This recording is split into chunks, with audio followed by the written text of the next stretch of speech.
Subscribe करिए हमारे channel target UP TET CTET को और बेल आइकन को दबाइए।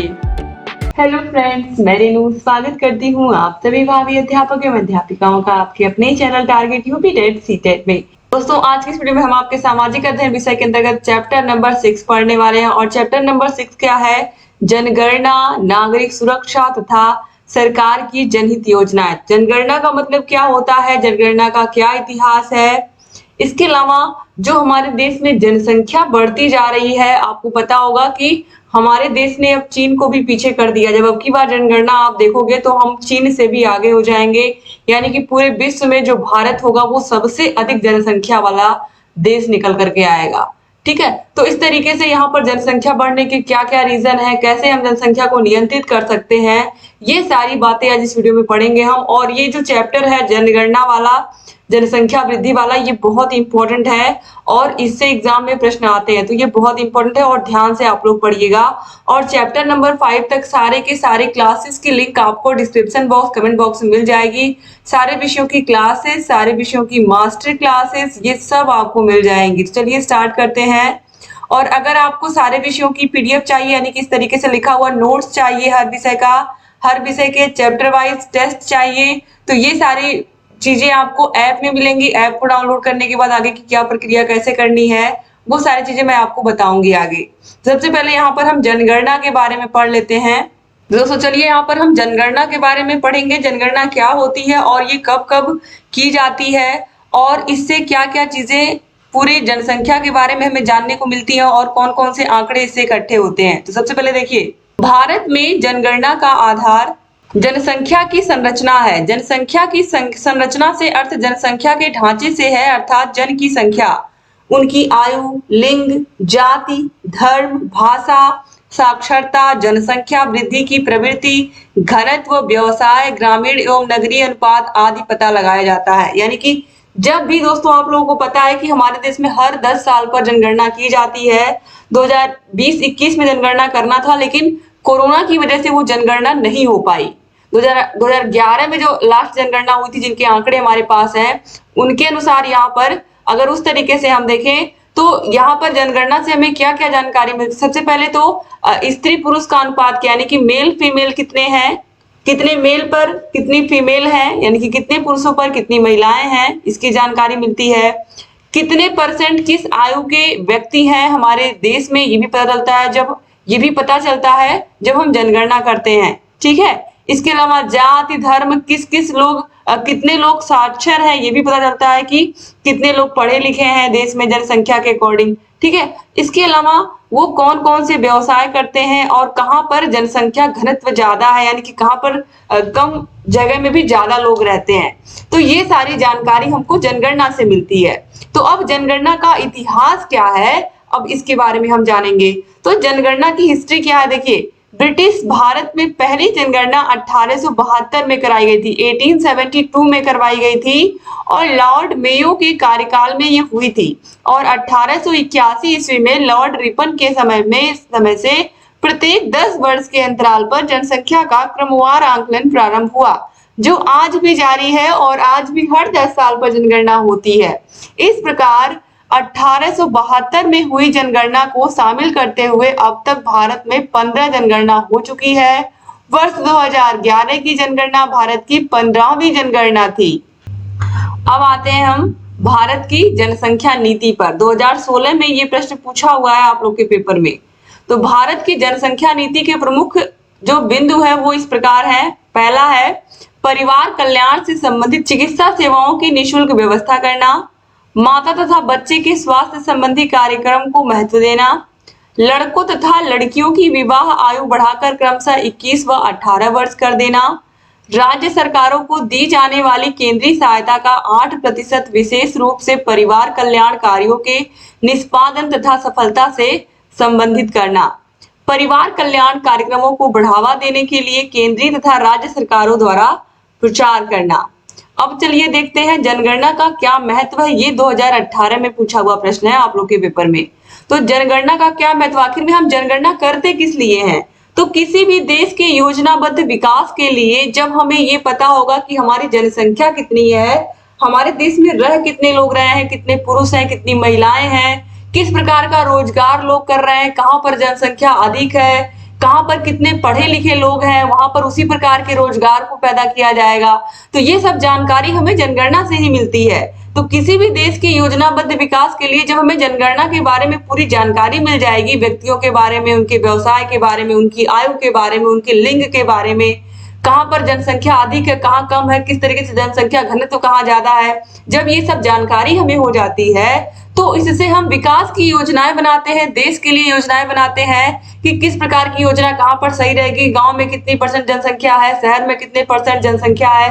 ये सब चीजें ध्यान में रख करके ही सरकार आगे की योजनाएं बनाती है। तो जनसंख्या संबंधी समंक अत्यंत उपयोगी होते हैं। जनगणना के महत्व को निम्नलिखित शीर्षकों के अंतर्गत रखा जा सकता है। समाजशास्त्रीय महत्व। तो जनसंख्या तथ्य है, इस सामाजिक तथ्य की जानकारी जनगणना की सहायता से ही प्राप्त की जा सकती है। समाजशास्त्रीय दृष्टि से जनगणना संबंधी निम्नलिखित जानकारी का महत्वपूर्ण स्थान होता है। पहला है जनसंख्या का आकार और उसकी संरचनात्मक विशेषताएं। विभिन्न वर्गों, जातियों, संप्रदायों और धार्मिक व्यक्तियों का जनसंख्या में स्थान। जनसंख्या में जन्म दर, मृत्यु दर, स्त्री पुरुष अनुपात, विवाह आदि। ग्रामीण और नगरीय जनसंख्या का अनुपात, शैक्षिक तथा व्यावसायिक स्थिति। तो हमें जनसंख्या में क्या क्या जानने को मिलता है कि कितने पुरुष हैं, कितनी महिलाएं हैं, किस किस जाति वर्ग के संप्रदाय के लोग हैं हमारे देश में, जनसंख्या मतलब जन्म दर किस तरीके से है और उसके अकॉर्डिंग मृत्यु दर क्या है, स्त्री पुरुष अनुपात क्या है, या स्त्री पुरुष अनुपात में कितने विवाहित हैं, कितने अविवाहित हैं, ठीक है, गांव में कितनी जनसंख्या रहती है, शहर में कितनी जनसंख्या रहती है, और उनकी शैक्षणिक उपलब्धियां क्या हैं, व्यवसाय क्या क्या करते हैं। जैसे अभी जो हमें पता है वो हमें पता है कि देश में लगभग 70% खेती करने वाले लोग हैं, यानी कि भारत किसानों का देश हम कहते हैं, ठीक है। तो इस तरीके से अब की बार की जो जनगणना आएगी हमारे सामने वो 2011 के बाद की होगी, और इस बार जरूर हमें कुछ नया देखने को मिलेगा, क्योंकि आप देखोगे आज से 10 साल पहले इतना कोई फेसबुक, ट्विटर या फिर इंस्टाग्राम ये सब इतना कोई नहीं चलाता था, यूट्यूब, लेकिन आज आप देखो आज सबके हाथ में मोबाइल है। तो कितना ज्यादा चीजें बदली हैं, हमारा परिवेश कितना बदल गया है। तो उस तरीके से कहीं ना कहीं जब इस बार आप जनगणना का पूरा देखोगे, जब पूरी जनगणना आप देखोगे देश की, तो जरूर इसमें कुछ बहुत सारी चीजें आपको डिफरेंट दिखाई देंगी। तो अर्थशास्त्रीय महत्व क्या है जनगणना का? किसी भी देश के आर्थिक विकास की योजनाओं को बनाने और सफलतापूर्वक संचालित करने में जनगणना का महत्वपूर्ण स्थान होता है। तो किसी भी देश के विकास में जब योजनाएं बनाई जाती हैं, तो वो जो योजनाएं होती हैं, योजनाओं को बनाने और सफलतापूर्वक संचालित करने के लिए जनगणना बहुत जरूरी है। फिर जनसंख्या की प्रवृत्तियों के आधार पर अनेक आर्थिक और व्यवहारिक समस्याओं का समाधान किया जा सकता है। किसी व्यवसाय की उन्नति के लिए जनगणना संबंधी आंकड़ों का महत्वपूर्ण स्थान है। राजनीतिक महत्व क्या है? जनगणना की सहायता से राज्यों की भाषा की दृष्टि से पुनर्गठन करने में मदद मिलती है। जनगणना निर्वाचन क्षेत्रों के सीमांकन में भी मदद करती है। जनगणना की सहायता से नगरों को विभिन्न श्रेणियों में विभाजित करने में मदद मिलती है। भारत में जनसंख्या वृद्धि के क्या क्या कारण हैं? तो पहला है मृत्यु दर में कमी, दूसरा है ऊंची जन्म दर, तीसरा है बाल विवाह, चौथा है गर्म जलवायु, पांचवा है धार्मिक कारण, छठवां है निम्न जीवन स्तर, और सातवां है विवाह की अनिवार्यता। अब जनसंख्या घनत्व के बारे में हम पढ़ेंगे, और भारत में जनसंख्या घनत्व की क्या स्थिति है, यानी कि प्रति वर्ग किलोमीटर में कितने व्यक्ति रहते हैं। तो जनसंख्या से तात्पर्य या जनसंख्या घनत्व से तात्पर्य प्रति वर्ग किलोमीटर क्षेत्रफल में निवास करने वाले व्यक्तियों की संख्या से होता है। इस प्रकार जनसंख्या का घनत्व किसी देश या प्रदेश में निवास करने वाली जनसंख्या या भूमि के अनुपात को प्रदर्शित करता है। इसी कारण इसे मानव भूमि अनुपात भी कहते हैं। तो भारत में जनसंख्या का क्या महत्व? देखिए, भारत में अधिकांश जनसंख्या के कारण भूमि पर अधिक दबाव है। यहाँ विश्व के 2.42% क्षेत्रफल पर विश्व की 17.5% जनसंख्या निवास करती है। भारत में भौगोलिक विभिन्नता के कारण जनसंख्या घनत्व में भी विभिन्नता पाई जाती है। 1991 में भारत में 267 व्यक्ति प्रति वर्ग किलोमीटर में, यानी कि 267 जो पर्सन है वो पर वर्ग किलोमीटर में रहते थे। जो 2011 में बढ़कर 382 व्यक्ति प्रति वर्ग किलोमीटर हो गया। यानी कि इतनी जनसंख्या, ये प्रति वर्ग किलोमीटर है, यानी कि 1 किलोमीटर लंबाई 1 किलोमीटर चौड़ाई।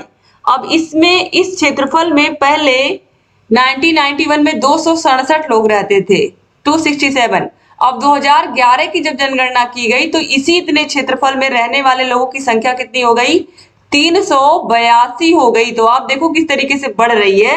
और जब इस बार जब जनगणना हम लोग के सामने आएगी तो कहीं ना कहीं और अधिक जो जनगणना और अधिक जनसंख्या बढ़ी है, तो कहीं ना कहीं जब जनसंख्या बढ़ी है तो प्रति वर्ग किलोमीटर में रहने वाले व्यक्तियों की संख्या भी हमें बढ़ी हुई ही मिलेगी।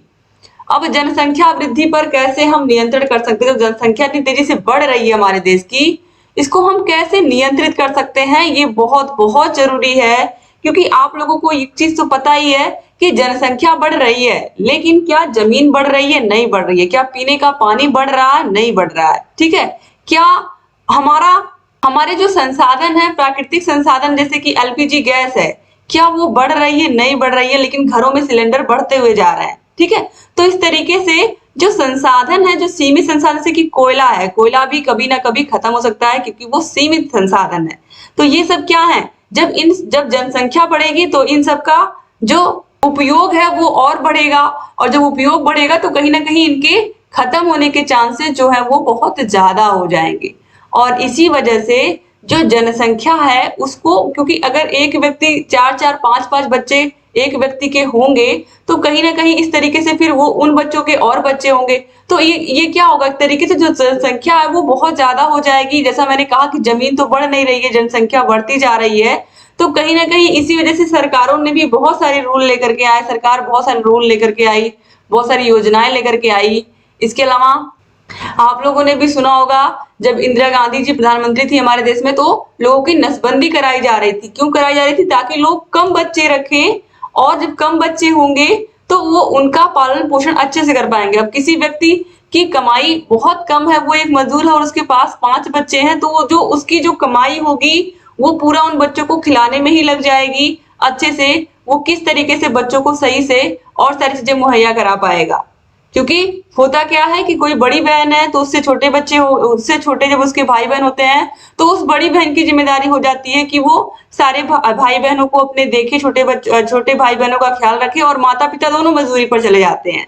तो इस तरीके से ये जो समस्याएं हैं, इससे क्या होता है, गरीबी और बढ़ती है देश में, निरक्षरता और बढ़ती है क्योंकि वो बच्चे पढ़ ही नहीं पाते हैं जो बड़े होते हैं घर में। तो इस तरीके से दोस्तों जो जनसंख्या वृद्धि है, इसके कहीं ना कहीं जो भयावह परिणाम है उनसे हमें बचने के लिए इसके नियंत्रण के उपाय जानना हमारे लिए बहुत जरूरी है। तो जनसंख्या वृद्धि पर नियंत्रण के निम्नलिखित उपाय हो सकते हैं। पहला है परिवार नियोजन कार्यक्रम का प्रचार प्रसार करके। दूसरा है कम उम्र में बच्चों की शादी न करके, ये बहुत बहुत जरूरी है। इसीलिए हमारे देश में लड़कियों की शादी की उम्र 18 वर्ष से बढ़ा करके 21 वर्ष कर दी गई। युवाओं को यौन संबंधी शिक्षा दे करके इसकी जानकारी देना बच्चों को बहुत जरूरी होती है। परिवार का राष्ट्रीय मानदंड 2 बच्चों का होना चाहिए, जिसका सरकार को कड़ाई से पालन करना चाहिए। आपने ये नारा तो सुना ही होगा, हम दो हमारे दो। फिर है निर्धन व्यक्तियों को दवाइयों एवं इंजेक्शन निःशुल्क देना, देश की कृषि तथा औद्योगिक उत्पादन में वृद्धि करके। तो ये सारी चीजें याद रखिएगा, जनसंख्या वृद्धि पर नियंत्रण के उपाय हैं। तो उम्मीद करती हूँ कि आप लोगों को दोस्तों आज की वीडियो पसंद आई होगी और आज की क्लास अच्छी लगी होगी। जनगणना और जनसंख्या के बारे में आप लोगों ने पढ़ा। अब इसके बाद हम लोग कल पढ़ेंगे नागरिक सुरक्षा के बारे में, और उसके बाद सरकार कौन कौन सी योजनाएं बनाती है हमारे विकास की और किस तरीके से उसको लागू किया जाता है, वो सारी चीजें हम पढ़ेंगे अगली वीडियो में, यानी कि अगली क्लास में। तो thank you so much video को पूरा देखने के लिए। और वैसा मैंने कहा था शुरू में वीडियो के कि आपको मैं बताऊंगी किस तरीके से आप सारे विषयों की पीडीएफ यानी कि नोट्स प्राप्त कर सकते हैं, हर एक सब्जेक्ट का, आपके 4th सेमेस्टर के 8 सब्जेक्ट का, और सारे के सारे विषयों के chapter wise test, previous year question papers, Rajan series की पूरी पीडीएफ, पवन सीरीज की पूरी पीडीएफ। अलग से आपको मार्केट से कुछ भी खरीदने की जरूरत नहीं पड़ेगी अगर हमारे app target UP TET CTET app को आप डाउनलोड कर लेते हैं। और अगर आपको डाउनलोड करने के बाद आगे की जो प्रक्रिया वो समझ में नहीं आ रही है, तो इसके लिए आप हमारे इस नंबर पर कांटेक्ट कर सकते हैं 7705 95 45 49। ये जो हमारा नंबर है दोस्तों, ये जो हमारा नंबर है ये हमारा ऑफिशियल नंबर है target UP TET CTET channel का। अगर आप इस पर कांटेक्ट करोगे तो हम आपकी बात को भी सुनेंगे और आगे की जो प्रक्रिया है कैसे क्या करना है वो भी हम बताएंगे। तो thank you so much video को पूरा देखने के लिए। वीडियो को शेयर करना मत भूलिएगा और चैनल को जरूर सब्सक्राइब कर लीजिए अगर अभी तक आपने नहीं किया है। तो एक बार फिर से आप सभी का बहुत बहुत धन्यवाद। वीडियो को पूरा देखने के लिए चैनल से बने रहिए और ढेर सारी वीडियोस आपके लिए लेकर के आती रहूंगी और आपकी तैयारी को बेहतर बनाती रहूंगी। जय हिंद दोस्तों।